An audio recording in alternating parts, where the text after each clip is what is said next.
Hey, what's up, y'all? It's your girl B-Marshe. Welcome back to my channel, and this is my review for Real Housewives of Potomac season 6 episode 4. All right, if you're new here, then welcome. If this is your second or third time seeing me, then go ahead and hit that like button, hit that subscribe button, and let the girl know how much you love her by subscribing to the channel and letting the algorithm know how much you love her by liking the video. Okay, let's like the video and also share it too, and comment in the comment section because I want to hear your opinion. I like to talk to you guys, so comment down below.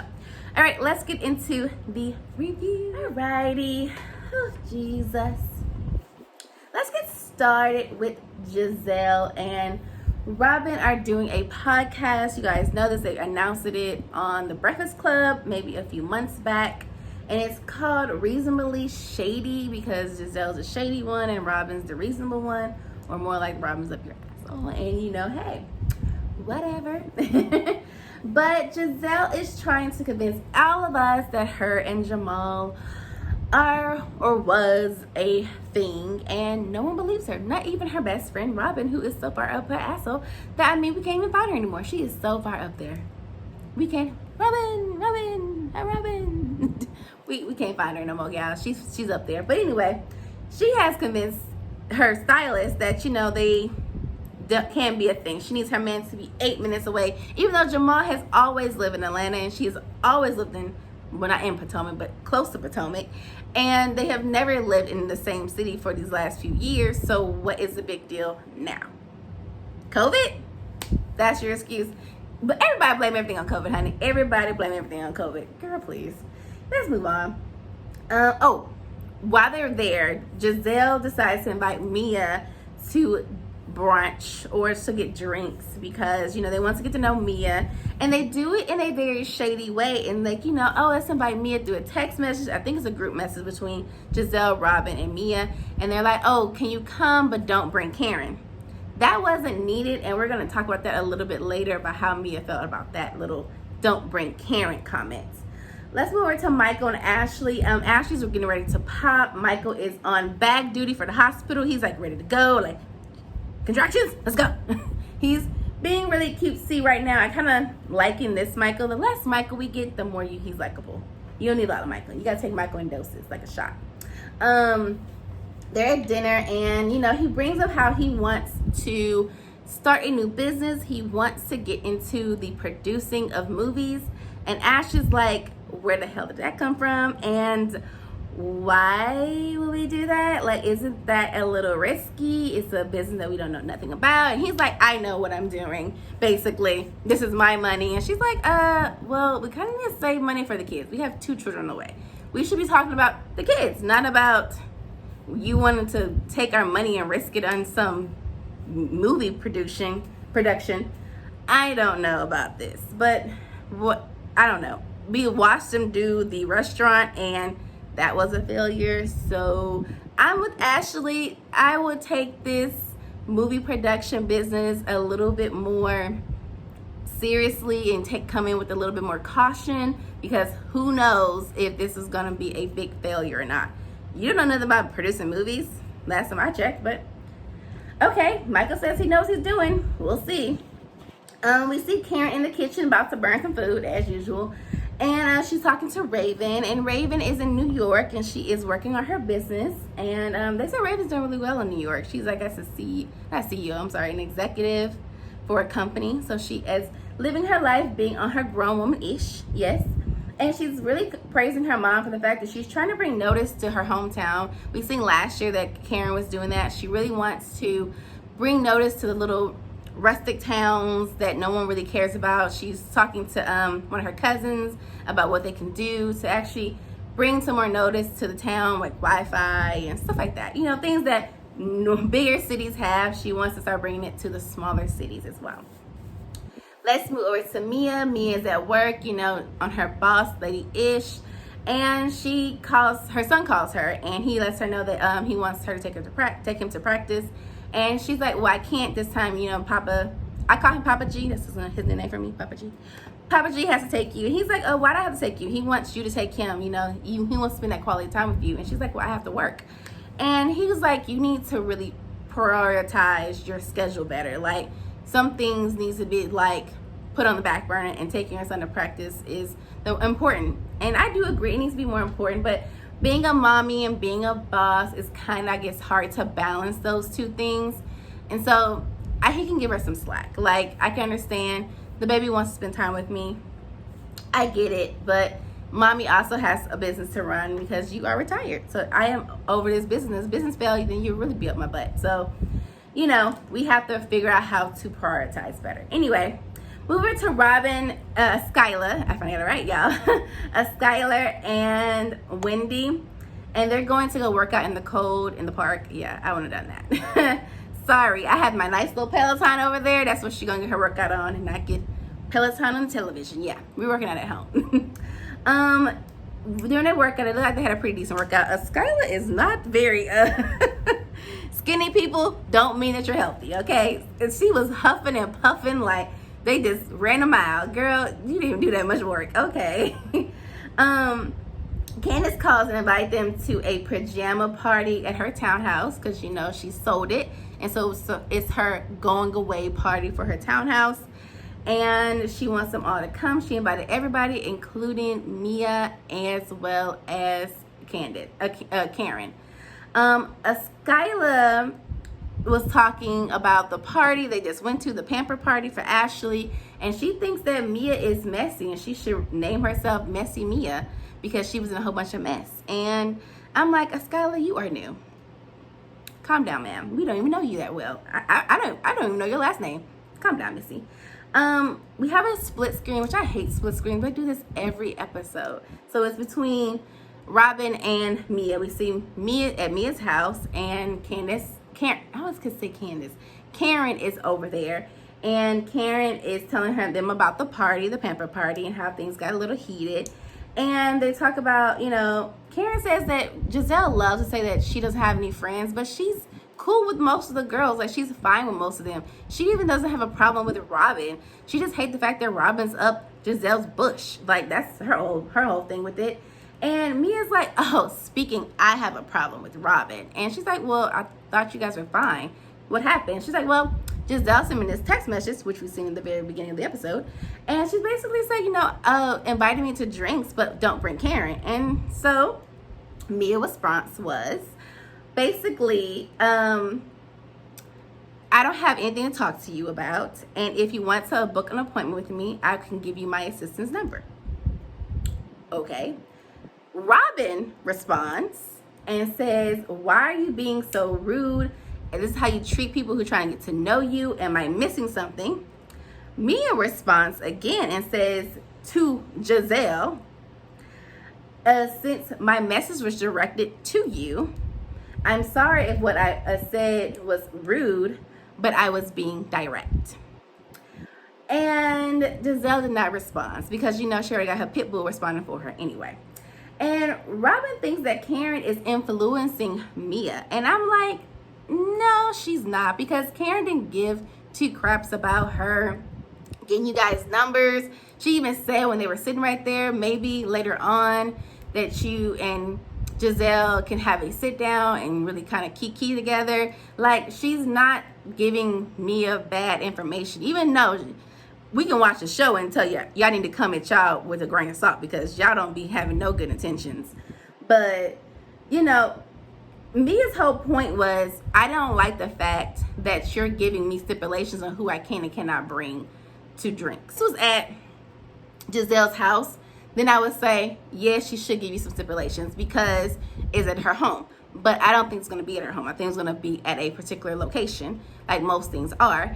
And so I was like, why are you giving her stipulations on who she can and cannot bring?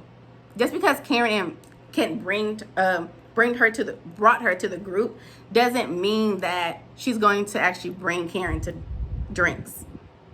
Mia doesn't even seem like the type of person to do that. And she hasn't done it, so why are you giving her stipulations that she was going to do it? You get what I'm saying? Like, I haven't done this. It would be different if every time you see Mia, you see Karen, like she's attached to Karen's hip, but she hasn't been doing that. Like, she's only there because all the girls are there too. I don't know. Like I said, Giselle was being messy and Mia clocked it. let's move over to Candace. Candace is in the studio. She's working on her album. She did not sign a deal with Chucky. Remember last year he gave her a record deal. She did not sign it. She thought it wasn't the best fit for her. But right now she is working on her music. And her husband is still her manager. She does say that she doesn't thank him enough. And like I said, I would definitely fire him as your manager as soon as you can. Because yeah, it's gonna mess up your business. It's gonna mess you up. It's gonna mess up your marriage mostly. So it's best for you to probably separate your business and his business so that we guys can keep y'all personal life personal. But she is an independent artist, so she wants to get the respect of the really serious people in the industry. She really wants to take this career to the next level. So I wish her good luck on that. Giselle takes her daughter to go get her license. Grace is her oldest. She's time for her to get her license. She's failed it at least 3 times. They get there, and unfortunately, she fails it again. Oh, Giselle's confessional look was terrible. I completely hated it. I seen Candace as well. I'm gonna try to post the confessional looks I'm talking about, or probably over here. Giselle's was terrible. Candace, I liked it. I just didn't like the scarf she had wrapped around her hair. I think that she should have took it off because her braids would gone perfect with the leopard outfit. And Robin's was really nice as well. Those are the 3 I thought was really nice for the new confessional looks that I saw. Okay, so we go over to Candace's pajama party. Karen shows up first, and Candace is like, well, before you can enter, you have to take a fireball. And she kind of sipped on it, but she was kind of like, now Karen, I know you love yourself a good fireball. And Karen's like, I haven't eaten anything. This whole narrative that Karen drinks a lot is getting tiresome as well as annoying. Like, guys, let it go. Karen did not drink that much. Like I said, if this was Ashley or Michael, I'd be like, yeah, I can see that. But Karen, no. She likes to do it a little. Now, she's not pissy drunk. If she's pissy drunk, then yes, she is drunk. But y'all, let it go. Y'all ain't got nothing on Karen. Y'all just searching for something. Robin shows up next. Karen asks her about the wedding again. And of course, you know, Karen's like, why don't you guys just go to Justice Peace? Like I said, like, go to Justice Peace. Ain't like y'all haven't been married before. This is your 2nd time marrying this man. And she's like, I don't want to do it half-ass. You know, if in her confessional, even though Robin's confessional was really nice, she looked really pretty. If you want to do a super spreader and just convince everybody that you love Ray's penis, then go ahead, but not me. Girl, you not marrying that man. He ain't marrying you. You trying to convince her. Just like, is Jamal coming? I am so glad Ron Dixon isn't here. Yeah, he ain't showing up. Girl, let it go. Just go to Justice of Peace. But matter of fact, just stop with this whole wedding thing, okay? Girl, let it go. Giselle shows up next trying to be messy in that tacky ass Versace house coat. Girl, where was you going? Why, Jesus? Why? Trying to be like, oh, the hate is here. Hey, girl, first of all, you should have did a double take on that tacky ass Versace house coat. No. Okay. They talk about Ashley and where was she, and Candace said she forgot to invite her. No, you didn't. You just want that girl there. And she's like, well, I'm pretty sure that she is currently dilating right about now. And actually, she was right. Ashley is dilating, and she is going into labor, and she's about to give birth to her 2nd child. Her water broke, so Ashley would not better show up anyway. Skyla and Wendy come in next. They all looked fabulous in their nice little PJs. They talk about Mia, and Karen lets them know that she thinks that Mia response was the fact that Giselle had put Karen's name in the text message. She didn't think that Giselle needed to do that. She thought that it should have been an easy text message without her name in it. But, you know, Karen's like, but you invited her to the group. And she's like, just because I invited her in the group doesn't mean that she's going to be attached to me like a hip. Like, you're being messy. We clocked it. Let it go. So they're like, well, we need to talk to Mia. So Mia gets there, and hold on one second, y'all. Sorry, y'all. Someone's at the front door. Okay, where was I? Okay. Mia shows up so that way they can have this conversation. They jump right into it when she gets into the door. And, you know, Giselle feels like she said she can't come because, you know, she's Karen's friend. And Mia was like, you know what? I'm sorry for my response. it was aggressive. And Skylar thought this was a perfect time to try to get her champagne glass, but it kind of failed. She was like, well, I'm just letting you know that I thought that was very rude. And it was kind of like, she already acknowledged, Skylar, that it was rude, okay? She literally just said, I understand my response was very aggressive. So that's me apologizing, letting everyone know that what I said was incorrect. So why are you giving your 2 cents? Skylar, you're pretty, but you know what? I don't know if you're too smart, okay? Mia was like, okay, how many businesses do you own? She's talking to Skylar. And she was like, well, I own several businesses. And she's like, well, do you have time for people to put stipulations on who you can and cannot invite somewhere? And Robin pipes up because, Giselle cannot fight her own battles. She's like, well, who gives a damn how many businesses someone owns?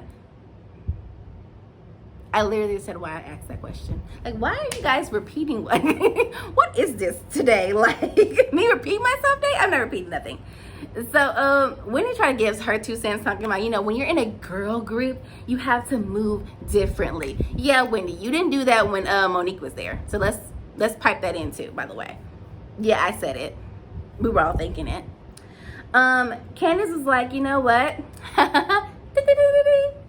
This is about my going away party for my new house. So how we pipe down and play some games, because this conversation is not going to be resolved tonight, okay? It is definitely going to have to be some individual conversations, and we all don't need to be in it. Great, because we don't need to be jumping on one person about something and our own personal opinions when it doesn't matter, because she wasn't talking to none about it. She was talking to Giselle. Okay, so they go to play party. They're trying to play beer pong, but with like the little shot, not shot glasses, the little wine glass, the little fake ones that kind of like the Prosecco's. So she's trying to play beer pong. That doesn't really work. You actually need to play in the red cups. It's much easier to play beer pong that way. Mia thought, you know what? She tells Karen, I'm going to go try to make amends. So she goes over to Giselle and she says, you know what? I do apologize for my response. And Giselle was like, I was really nice to you. You know what? I didn't deserve that. And she was like, I understand. And so she says that, she never wants her to do that to her again. And Mia says, okay, that's fine. And Mia says in her confession that, she sometimes have a hard time talking to women, and her directness and how she comes off is not okay with a lot of people, and she has to check herself about it. So she does apologize because she feels like she was in the wrong. I don't. But if you want to move in this group a little bit easier, it is good to kind of keep it a little low with the girls for the first season at least. But hey, I see why Mia got her champagne glass now. Skylar, what'd you do wrong? So they move over into the living room because no one can win that stupid game that Candace was trying to play. And they go inside and play Never Have I Ever. I actually love this game. It's one of my favorite games to play in college. And we get a little bit of the mess. Giselle went first, and so she was like, never have I ever had ecstasy. And Wendy and Karen drunk, and they were like, wait, what's the rules to the game again? And Candace really explained the rules, like you're supposed to drink when you haven't done it, or when you have done it. And they were like, oh, okay, well, never mind, that don't count. So Candace went next, and she was like, never have I ever had my click done. And of course, me was like, oh, I have. And she drunk her drink because she's okay with her body, unlike the rest of these heifers for some unknown reason. And they were like, so you had your clit down, like, what is it? And she was like, okay, let me explain myself. I really had a vaginal regeneration. I cannot say this word. A vaginal regeneration. Y'all know what I'm trying to say. Jesus Christ. And she was like, okay, well, that's not the same thing. In Wendy and her confessionals, like, that's not the same thing. Like, here's your clit, here's your vagina. Did you not take anatomy? Like, there's a difference. And I was like, y'all, it's Mia. It is what it is. The clit is part of your vagina. Like, it's not like a separate part from your vagina. Your vagina and your clit are in the same areas. But I mean, yeah, they're probably tightening it up. They probably didn't fix your clit. I don't even think they could fix your clit. I think there's so many nerves in your clit that it would be very hard to fix it. But yeah, that's what she really had, was a vagina, a renewed vagina. Wendy goes and she says, never has she ever had a threesome. And of course, Mia drinks, and they were like, well, they want to know more. Let's talk about it. Was it with your husband? She said, yes, it was with my current husband. And she's like, really, it wasn't about, I didn't want to touch her. It wasn't about, you know, us having a threesome. It was more like I wanted to watch him sleep with somebody else. Like, I was basically sitting in the corner drinking champagne, watching them have sex. So they were all like, she's like, I'm gonna let you guys know, I am very open with myself. I am very honest. She's not afraid to just be who she is. Take it or leave it. It is what it is. Candace does say if Ashley was there, she would be drinking with her as well. And then at the end, we see Ashley on her way to the hospital to give birth. And that was the end of the episode, guys. I'm sorry for the little mishap in the middle. Kept getting called. Don't forget to like, comment, and subscribe to the channel. I shall see you guys for the next review. Bye, y'all.